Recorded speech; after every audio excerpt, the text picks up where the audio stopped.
Care of Saidpur আজকে তার প্রথম বর্ষপূর্তি পালন করছে নাকি, এবং এই সংগঠনের সঙ্গে যারা জড়িত ব্যক্তিগতভাবে আমার মন্তব্য হলো তারা বিশ্ববিদ্যালয় কলেজের ছাত্র বা শিক্ষা জীবন শেষ করে কেউ কর্মজীবনে প্রবেশ করেছে, কেউ ব্যবসায় প্রবেশ করেছে। তারা নিজ উদ্যোগে এবং নিজের অর্থ ব্যয় করে 1 বছরের মধ্যে এমন কিছু কাজ করেছে যেটা সৈয়দপুরবাসীর কাছে একটা দৃষ্টান্ত হিসাবে আছে।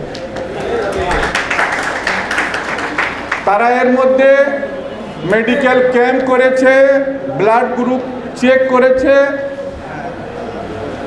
তারা প্রাথমিকভাবে মানুষকে চিকিৎসা দিয়েছে এবং বিগত বন্যায় আজ থেকে 3 মাস আগে যে বাংলাদেশের পূর্ব অঞ্চলে যে বন্যা হয়েছিল, ফেনী, নোয়াখালী, সিলেট, ব্রাহ্মণবাড়িয়া, এই অঞ্চলে লক্ষ্মীপুর, তারা এখান থেকে নিজেদের উদ্যোগে তারা ত্রাণ সামগ্রী কালেকশন করে সেই বন্যার্তদের পাশে দাঁড়িয়েছে। এটাও একটা দৃষ্টান্ত। আমি আজকে স্মরণ করি, আজকে মুক্ত পরিবেশে আমরা কথা বলছি নাকি ভাই?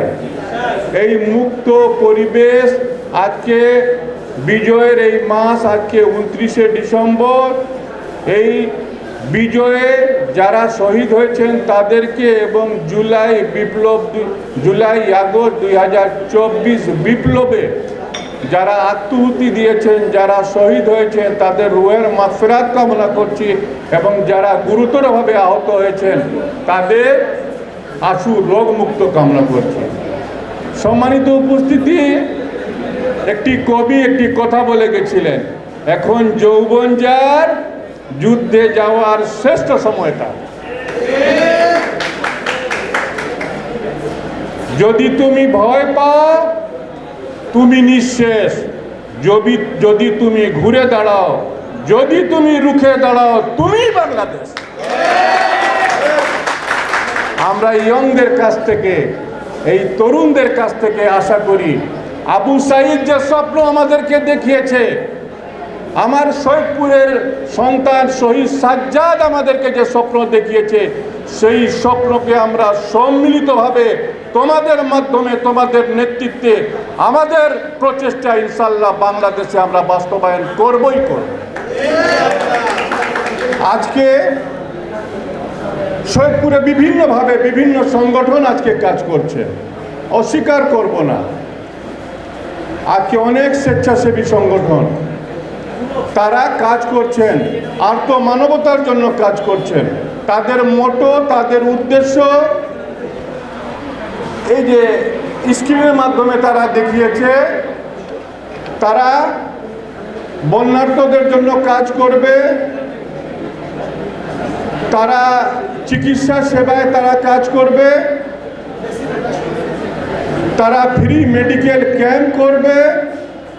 অর্থাৎ দুস্থ মানুষের যেটা চাহিদা, দুস্থ মানুষের যেটা প্রয়োজন, তারা সেই উদ্যোগে, স্ব-উদ্যোগে তারা সেই প্রচেষ্টা গ্রহণ করবে এবং সমাজের কল্যাণের জন্য তারা কাজ করবে।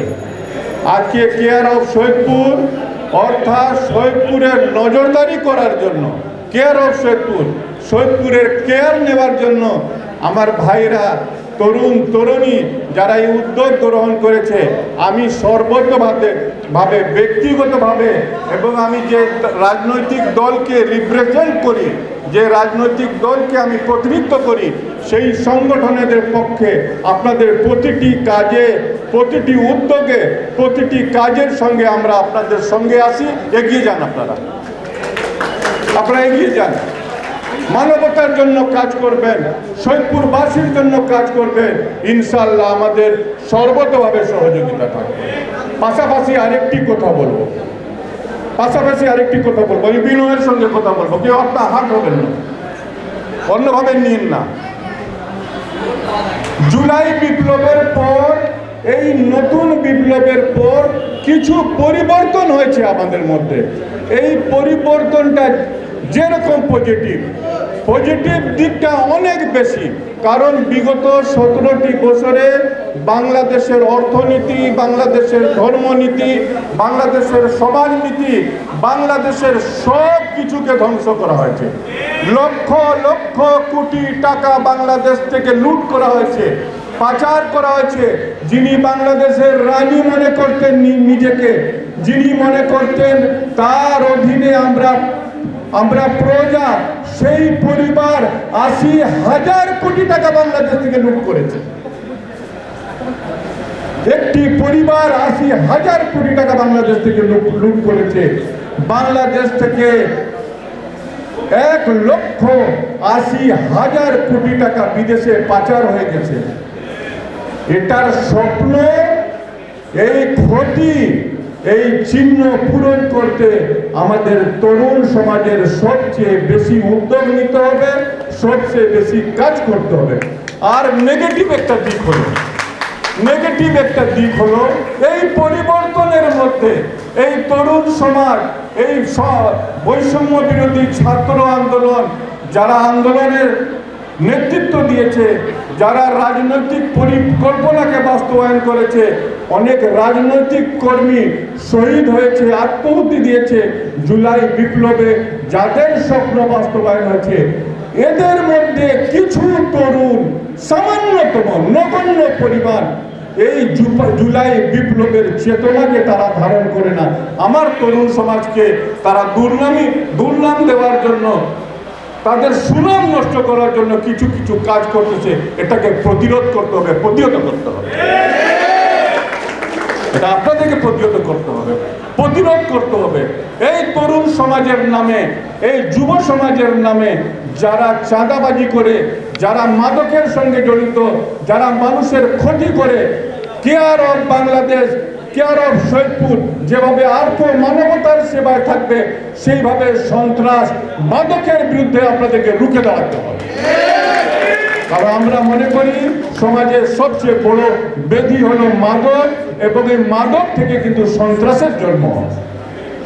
আজকে আমরা যদি আমাদের তরুণ সমাজকে, আগামী প্রজন্মকে যদি আমরা মাদক মুক্ত করতে পারি, খেলামুখী করতে পারি, শিক্ষামুখী করতে পারি, ধর্মীয় অনুভূতিমুখী করতে পারি, আমরা মনে করি আমাদের অনেকটা সমস্যার সমাধান হয়ে যাবে। কেয়ার অফ সৈয়দপুর এগিয়ে যাও তোমরা, তোমাদের প্রতিটি কাজে আমাদের সহযোগিতা থাকবে ইনশাআল্লাহ। কেয়ার অফ সৈয়দপুরের মাধ্যমে সৈয়দপুর একটি মডেল শহর হিসেবে পরিচিত হবে। সৈয়দপুরকে আপনারা জানেন, আমি যে রাজনৈতিক দলকে রিপ্রেজেন্ট করি, আমরা এটা রাজনৈতিক জেলা শাখার পরিচয় বহন করি।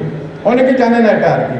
অর্থাৎ সৈয়দপুরে আমরা জেলার মর্যাদা, আমরা রাজনৈতিকভাবে বিএনপি সৈয়দপুর জেলার মর্যাদা আমরা বহন করি।